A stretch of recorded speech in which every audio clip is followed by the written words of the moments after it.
Facebook video থেকে আমি কত টাকা আর্নিং করি, বিশেষ করে কত লক্ষ ভিউতে কত টাকা বা কত ডলার দিচ্ছে, অনেকেরই এই কৌতূহলটা আছে। যারা নতুন পুরাতন ইউজার রয়েছে তাদের জন্য উপকার হবে একটা ধারণা নেওয়ার জন্য আর কি। তো আমি স্ক্রিনে লক্ষ্য করুন, আমি দেখিয়ে দিচ্ছি।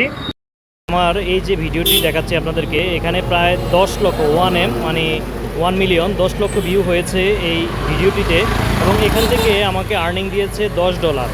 তো $1 সমান সমান যদি 120 টাকা হয়, সেক্ষেত্রে $10 সমান বুঝতে পারতেছেন কত। 10 লক্ষ ভিউতে আমি এটা পেয়েছি। আরও কয়েকটি দেখাচ্ছি।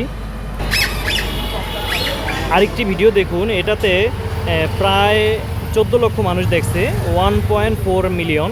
তো 14 লক্ষ মানুষে এখানে ফেসবুক আমাকে দিয়েছে $32। তো আপনি বাংলা টাকায় কনভার্ট করে নিতে পারেন। $32 পেয়েছি। এটা আসলে অনেক কিছুর উপর নির্ভর করে টাকাটা দিয়ে থাকে। এই যে আরেকটা ভিডিও দেখুন, এটা মাত্র 8,50,000 মানুষ দেখেছে, এখানে $27 দিয়েছে।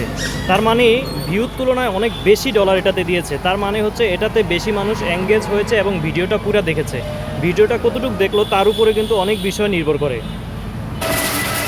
এই যে দেখুন, এটা আরেকটা পিকআপের ভিডিও, 1,61,000 মানুষ দেখছে, মাত্র $2 দিয়েছে।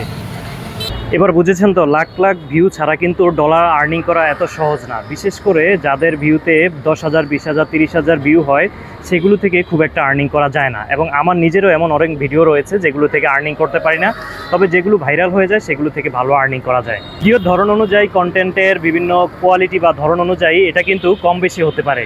মূলত ফেসবুক বা এই যে মূলত কন্টেন্ট ক্রিয়েট করছি, শখের জায়গা থেকে বিভিন্ন স্থানে ঘুরি, সেখানে যাই, সেই বিষয়ে বা যেতটুকু নিজের জানার মধ্যে রয়েছে সেই বিষয়টা উপস্থাপন করি। আর্নিংটা হচ্ছে একটি অপশনাল ওয়ে।